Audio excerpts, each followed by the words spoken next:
एक समय नैमिषारण्य 88,000 ऋषियों ने श्री सूत जी से पूछा, हे प्रभु, इस कलयुग में वेद विद्या रहित मनुष्यों को प्रभु भक्ति किस प्रकार मिलेगी तथा उनका उद्धार कैसे होगा। इसलिए हे मुनिश्रेष्ठ, कोई ऐसा व्रत कहिए जिससे थोड़े समय में पुण्य प्राप्त होवे तथा मनवांछित फल मिले। ऐसी कथा सुनने की हमारी इच्छा है। सर्वशास्त्र ज्ञाता सूत जी बोले, हे वैष्णवों में पूज्य, आप सबने सर्व प्राणियों के हित की बात पूछी है। अब मैं उस श्रेष्ठ व्रत को आप लोगों से कहूँगा जिस व्रत को नारद जी ने लक्ष्मी नारायण से पूछा था। एक समय योगीराज नारद जी दूसरों के हित की इच्छा से अनेक लोकों में घूमते हुए मृत्युलोक में आ पहुँचे। वहाँ बहुत योनियों में जन्मे हुए प्रायः सभी मनुष्यों को अपने कर्मों के द्वारा अनेक दुखों से पीड़ित देखकर सोचा कि किस यत्न के करने से निश्चय ही इनके दुखों का नाश हो सकेगा। नारद ऐसा मन में सोचकर विष्णुलोक को गए। वहाँ श्वेत वर्ण और 4 भुजाओं वाले देवों के ईश नारायण को, जिनके हाथों में शंख, चक्र, गदा और पद्म थे तथा वरमाला पहने हुए थे, देखकर स्तुति करने लगे। हे भगवान, आप अत्यंत शक्ति से संपन्न है। मन तथा वाणी भी आपको नहीं पा सकती। आपका आदि मध्य और अंत नहीं है।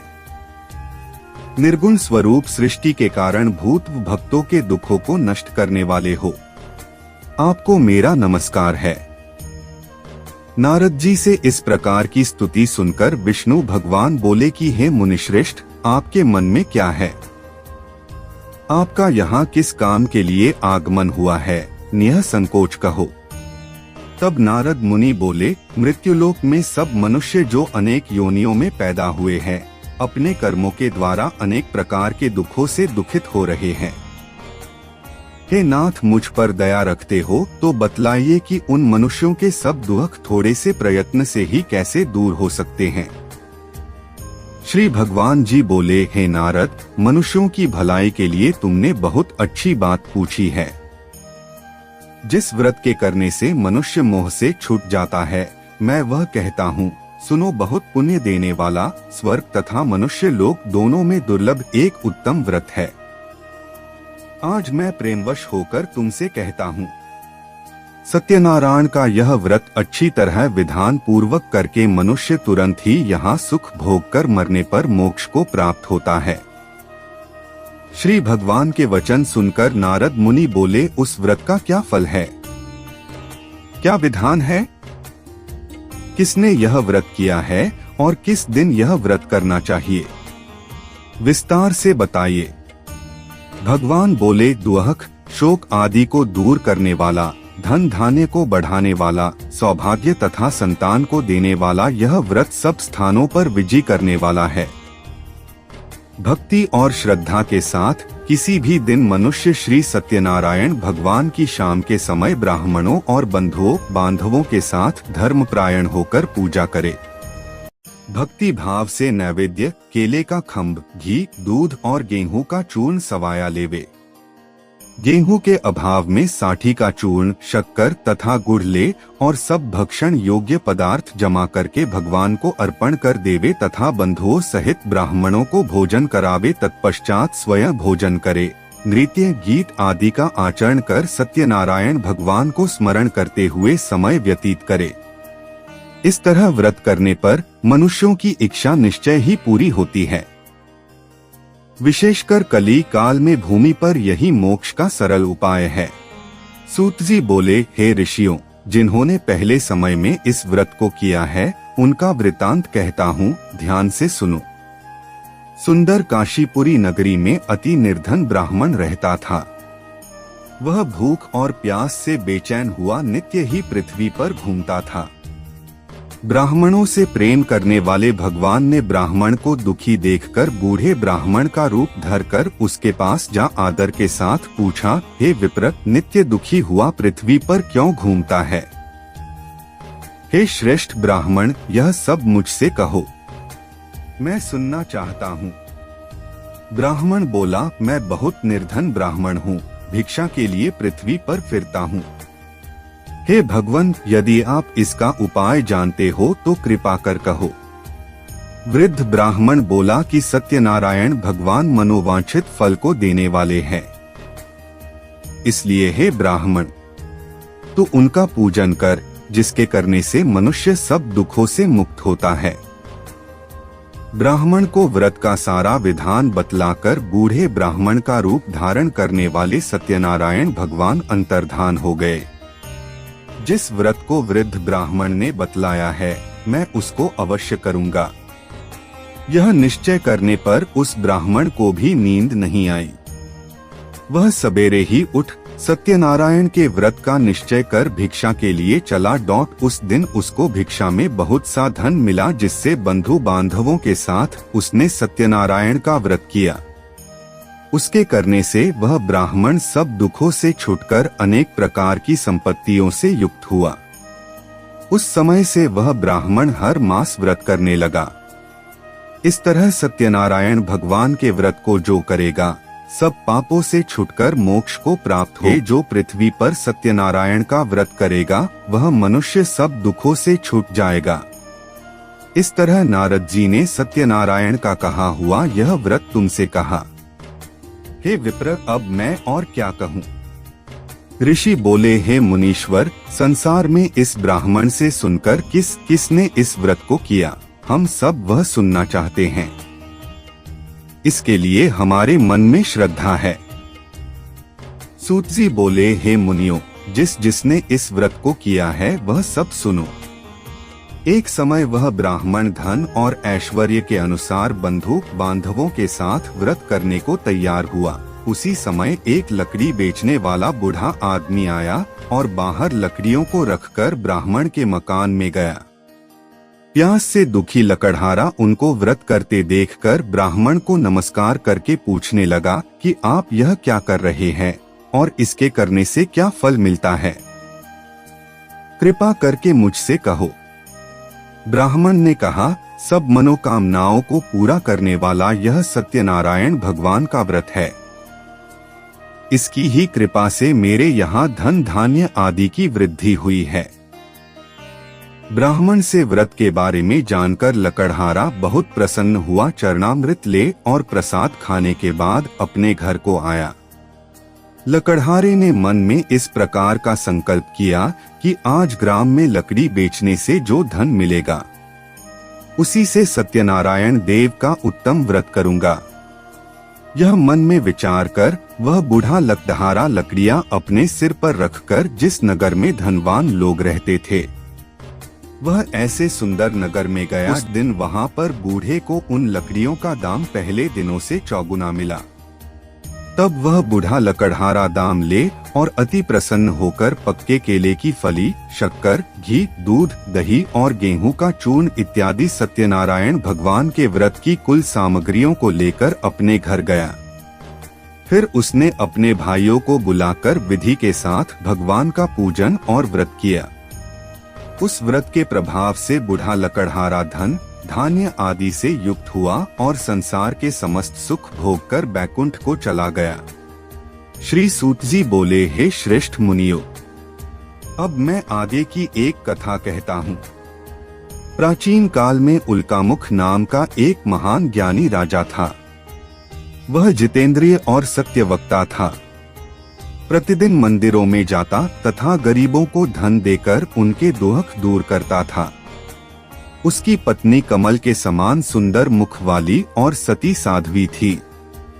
एक दिन भद्रशिला नदी के तट पर वे दोनों विधि विधान सहित श्री सत्यनारायण भगवान का व्रत कर रहे थे।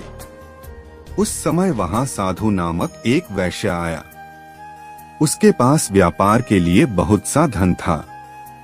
वह वैश्य नाव को नदी किनारे पर ठहराकर राजा के पास आया। राजा को व्रत करते हुए देखकर उसने विनम्रता पूर्वक पूछा, हे राजन, यह आप क्या कर रहे हैं? मेरी सुनने की इच्छा है। कृपया आप यह मुझे भी समझाइए।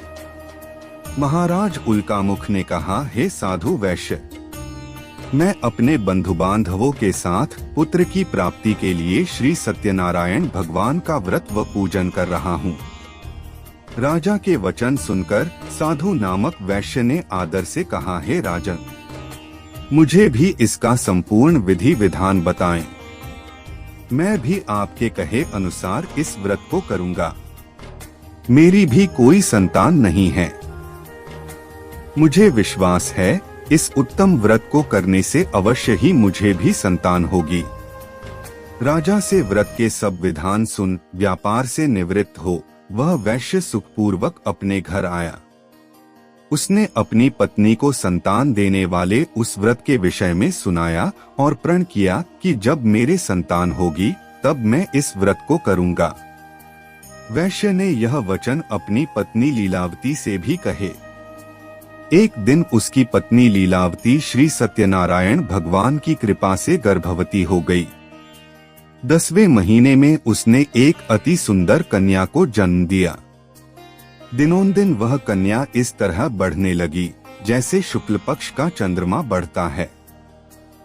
कन्या का नाम उन्होंने कलावती रखा। तब लीलावती ने मीठे शब्दों में अपने पति को याद दिलाया कि आपने जो भगवान का व्रत करने का संकल्प किया था अब आप उसे पूरा कीजिए। साधु वैश्य ने कहा, हे प्रिय, मैं कलावती के विवाह पर इस व्रत को करूंगा। इस प्रकार अपनी पत्नी को आश्वासन दे वह व्यापार करने विदेश चला गया। कलावती पितृगृह में वृद्धि को प्राप्त हो गई। लौटने पर साधु ने जब नगर में सखियों के साथ अपनी वयस्क होती पुत्री को खेलते देखा तो उसे उसके विवाह की चिंता हुई। तब उसने एक दूत को बुलाकर कहा कि उसकी पुत्री के लिए कोई सुयोग्य वर देखकर लाए। दूत साधु नामक वैश्य की आज्ञा पाकर कंचन नगर पहुंचा और देखभाल कर वैश्य की कन्या के लिए एक सुयोग्य वणिक पुत्र ले आया। उस सुयोग्य लड़के के साथ साधु नामक वैश्य ने अपने बंधु बांधवों सहित प्रसन्नचित्त होकर अपनी पुत्री का विवाह कर दिया। दुर्भाग्य से वह विवाह के समय भी सत्यनारायण भगवान का व्रत करना भूल गया। इस पर श्री सत्यनारायण भगवान अत्यंत क्रोधित हो गए। उन्होंने वैश्य को श्राप दिया कि तुम्हें दारुण दुहक प्राप्त होगा। और फिर अपने कार्य में कुशल वह वैश्य अपने दामाद सहित नावों का बेड़ा लेकर व्यापार करने के लिए सागर के समीप स्थित रत्नसारपुर नगर में गया। रत्नसारपुर पर चंद्रकेतु नामक राजा राज करता था। दोनों ससुर जमाई चंद्रकेतु राजा के उस नगर में व्यापार करने लगे। एक दिन भगवान सत्यनारायण की माया से प्रेरित एक चोर राजा चंद्रकेतु का धन चुराकर भाग रहा था। राजा के दूतों को अपने पीछे तेजी से आते देखकर चोर ने घबराकर राजा के धन को वैश्य की नाव में चुपचाप रख दिया, जहां वे ससुर जमाई ठहरे हुए थे, और भाग गया। जब दूतों ने उस वैश्य के पास राजा के धन को रखा देखा तो उन्होंने उन ससुर दामाद को ही चोर समझा। वे उन ससुर दामाद दोनों को बांध कर ले गए और राजा के समीप जाकर बोले, आपका धन चुराने वाले ये दो चोर हम पकड़कर लाए हैं, देखकर आज्ञा दें। तब राजा ने बिना उस वैश्य की बात सुने उन्हें कारागार में डालने की आज्ञा दे दी। इस प्रकार राजा की आज्ञा से उनको कारावास में डाल दिया गया तथा उनका सारा धन भी छीन लिया गया। सत्यनारायण भगवान के श्राप के कारण उस वैश्य की पत्नी लीलावती व पुत्री कलावती भी घर पर बहुत दुखी हुई। उनका सारा धन चोर चुरा कर ले गए। मानसिक व शारीरिक पीड़ा तथा भूख प्यास से अति दुखी हो भोजन की आस में कलावती एक ब्राह्मण के घर गई। उसने ब्राह्मण को श्री सत्यनारायण भगवान का व्रत विधिपूर्वक करते देखा। उसने कथा सुनी तथा श्रद्धापूर्वक प्रसाद ग्रहण कर रात को घर आई। माता ने कलावती से पूछा, हे पुत्री, तू अब तक कहाँ रही? मैं तेरे लिए बहुत चिंतित थी। माता के शब्द सुन कलावती बोली, हे माता, मैंने एक ब्राह्मण के घर श्री सत्यनारायण भगवान का व्रत होते देखा है और मेरी भी उस उत्तम व्रत को करने की इच्छा है। माता ने कन्या के वचन सुनकर सत्यनारायण भगवान के पूजन की तैयारी की। उसने बंधुओं सहित श्री सत्यनारायण भगवान का पूजन व व्रत किया और वर मांगा कि मेरे पति और दामाद शीघ्र ही घर लौट आए। साथ ही विनती की हे प्रभु, अगर हमसे कोई भूल हुई हो तो हम सबका अपराध क्षमा करो। श्री सत्यनारायण भगवान इस व्रत से प्रसन्न हो गए। उन्होंने राजा चंद्रकेतु को स्वप्न में दर्शन देकर कहा, हे राजन, जिन दोनों वैश्यों को तुमने बंदी बना रखा है वे निर्दोष हैं, उन्हें प्रातः ही छोड़ दो। उनका सब धन जो तुमने अधिग्रहित किया है लौटा दो, अन्यथा मैं तुम्हारा राज्य, धन, पुत्रादि सब नष्ट कर दूंगा। राजा से ऐसे वचन कहकर भगवान अंतर ध्यान हो गए और फिर प्रातः काल राजा चंद्रकेतु ने दरबार में सबको अपना स्वप्न सुनाया और सैनिकों को आज्ञा दी कि दोनों वैश्यों को कैद से मुक्त कर दरबार में ले आएं। दोनों ने आते ही राजा को प्रणाम किया।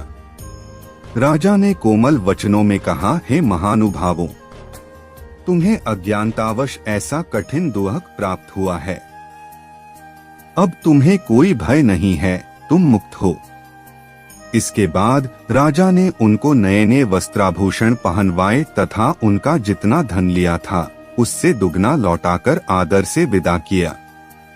दोनों वैश्य अपने घर को चल दिए। सूत जी ने आगे कहा, वैश्य ने यात्रा आरंभ की और अपने नगर को चला। उनके थोड़ी दूर आगे बढ़ने पर दंडी वेशधारी श्री सत्यनारायण भगवान ने उसकी परीक्षा लेने हेतु उससे पूछा, हे वैश्य, तेरी नाव में क्या है? अभिमानी वणिक हंसता हुआ बोला, हे दंडी, आप क्यों पूछते हैं? क्या धन लेने की कामना है? मेरी नाव में तो बेल के पत्ते भरे हैं। वैश्य के ऐसे वचन सुनकर दंडी वेशधारी श्री सत्यनारायण भगवान बोले, तुम्हारा वचन सत्य हो। ऐसा कहकर वे वहां से चले गए और कुछ दूर जाकर समुद्र के तट पर बैठ गए। दंडी महाराज के जाने के पश्चात वैश्य ने नित्य क्रिया से निवृत्त होने के बाद नाव को ऊंची उठी देखकर अचंभा किया तथा नाव में बेलपत्ते आदि देखकर मूर्छित हो जमीन पर गिर पड़ा। मूर्छा खुलने पर अति शोक करने लगा। तब उसके दामाद ने कहा, आप शोक न करें, यह दंडी महाराज का श्राप है, अतः हमें उनकी शरण में ही चलना चाहिए, वही हमारे दुखों का अंत करेंगे। दामाद के वचन सुनकर वह वैश्य दंडी भगवान के पास पहुंचा और अत्यंत भक्तिभाव से पश्चाताप करते हुए बोला, मैंने जो आपसे असत्य वचन कहे थे उनके लिए मुझे क्षमा करें। ऐसा कहकर वह शोकातुर हो रोने लगा। तब दंडी भगवान बोले, हे वणिक पुत्र, मेरी आज्ञा से ही बार बार तुझे दुख कष्ट प्राप्त हुआ है, तू मेरी पूजा से विमुख हुआ है।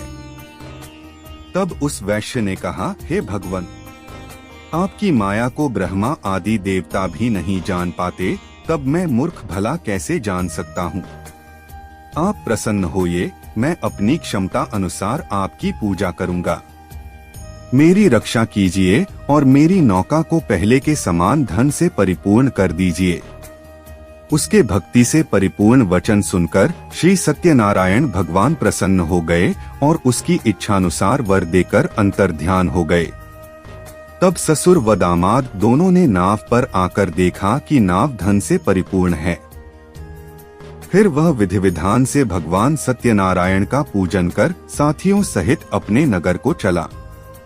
जब वह अपने नगर के निकट पहुंचा, तब उसने एक दूत को अपने घर भेजा। दूत ने साधु नामक वैश्य के घर जाकर उसकी पत्नी को नमस्कार किया और कहा, आपके पति अपने जमाता सहित इस नगर में समीप आ गए हैं।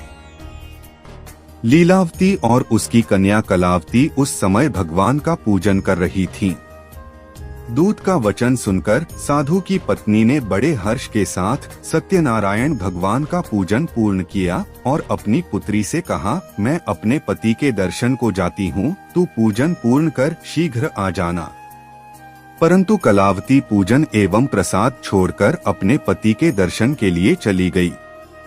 पूजन एवं प्रसाद की अवज्ञा के कारण भगवान सत्यनारायण ने रुष्ट हो उसके पति को नाव सहित पानी में डुबो दिया।